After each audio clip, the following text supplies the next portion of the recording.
le mode global et le mode média. Allez en mode global. En mode global, vous pouvez ajuster des paramètres qui affectent l'ensemble de l'instrument. Par exemple, nous avons précédemment utilisé le mode global pour modifier la polarité de la pédale de sustain. Examinons quelques-unes des fonctions disponibles en mode global. Appuyons plusieurs fois sur Exit pour être sûr de bien nous trouver sur la première page. Comme vous l'avez probablement remarqué, il est possible de sauvegarder pour chaque programme et chaque combinaison le fait que la piste batterie ou les arpégiateurs soient ou non en fonction. Vous pouvez ici désactiver totalement la piste de batterie et les arpégiateurs. Sélectionnez la page Préférences système. Les paramètres de mise hors tension automatique peuvent être effectués ici. Une fois que vous avez réglé un paramètre global, vous devez l'enregistrer en utilisant Write Global Setting à partir du menu de commande. Cependant, certains sont sauvegardés automatiquement, tels que les réglages de mise hors tension automatique. Plus de détails sont disponibles dans les manuels PDF. J'ai mentionné précédemment la possibilité de recharger les données d'usine, chose qui se fait ici. Vous pouvez choisir ce que vous désirez charger à partir de ce menu. Sachez également que vous pouvez ici charger les démos d'usine. Prenez le temps un jour de les écouter pour prendre conscience des incroyables possibilités de votre Chrome. Nous n'allons rien charger pour le moment, alors contentons-nous d'appuyer 2 fois sur Exit. Examinons à présent le mode média. C'est en mode média que vous pouvez charger ou sauvegarder sur une carte SD optionnelle des données de type programme, combinaison ou chanson. Les données sont organisées en différents fichiers. Les deux principaux sont .pcg et .sng. PCG contiendra les données programme, combinaison et global. Et SNG étant l'abréviation de Song, il s'agit d'un fichier qui stocke toutes les chansons du mode séquenceur. Insérez votre carte SD. Si vous utilisez la carte SD pour la première fois avec le Chrome, il serait judicieux de commencer par la formater. N'oubliez pas que cette opération effacera toutes les données figurant actuellement sur la carte. Rendez-vous à la page Utility, ouvrez le menu de commande et touchez Format. Nommez la carte,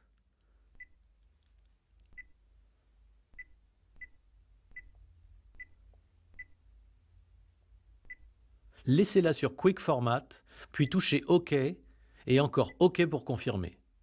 Touchez OK. Rendez-vous sur la page Save et ouvrez le menu des commandes. Comme vous le voyez, vous pouvez enregistrer uniquement le PCG ou bien juste les séquences, etc. Pour notre exemple, sélectionnons Save All. Donnez-lui le nom que vous voulez.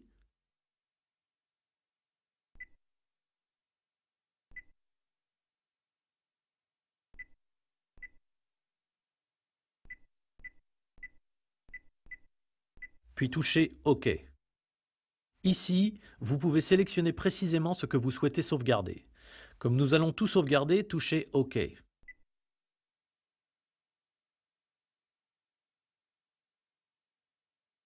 Cela a permis de créer les deux fichiers dont nous avons parlé, le .pcg et le .sng. Pour charger un fichier, rendez-vous sur la page Load. Touchez le fichier que vous voulez, par exemple le fichier PCG, puis touchez Load. Il reconnaît qu'il existe un fichier SNG du même nom et vous demande si vous voulez le charger. Nous allons charger les deux fichiers cette fois-ci, alors cochez cette case. Cela vous donne la possibilité d'ajouter les chansons figurant dans le fichier SNG aux chansons déjà en mémoire ou de remplacer les chansons déjà en mémoire par les chansons du fichier SNG. Laissez sur Clear, puis touchez OK.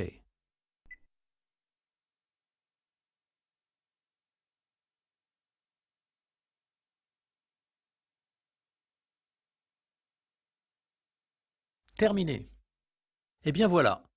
J'espère que cela vous aidera à bien démarrer votre expérience avec le Chrome. Comme je l'ai mentionné au tout début, vous pouvez obtenir des informations détaillées supplémentaires à partir des manuels PDF figurant sur le disque accessoire. Vous trouverez également d'autres éléments pour votre Chrome sur Korg.com, comme des logiciels libres par exemple. En plus d'être une station de travail musicale très développée, le Chrome est également capable de travailler étroitement avec votre ordinateur. En connectant le Chrome à votre ordinateur via le port USB et en utilisant le logiciel Chrome Editor gratuit, autonome et compatible pour Mac et PC, vous pouvez éditer des sons et des réglages à partir de votre ordinateur. Un plugin d'édition gratuit est également disponible qui permet un contrôle complet et l'édition du Chrome à partir de votre workstation comme s'il s'agissait d'un plugin. Cela fonctionne comme un plugin VST, AU ou RTAS pour une compatibilité maximale. Vous trouverez davantage de détails à ce sujet sur korg.com. Félicitations pour l'achat d'un instrument parfait pour jouer de la musique et qui, en plus d'exciter votre inspiration, vous donne les outils pour capturer cette inspiration, ouvrant par là même de toutes nouvelles possibilités de composition. Le Korg Chrome, vous avez fait le bon choix.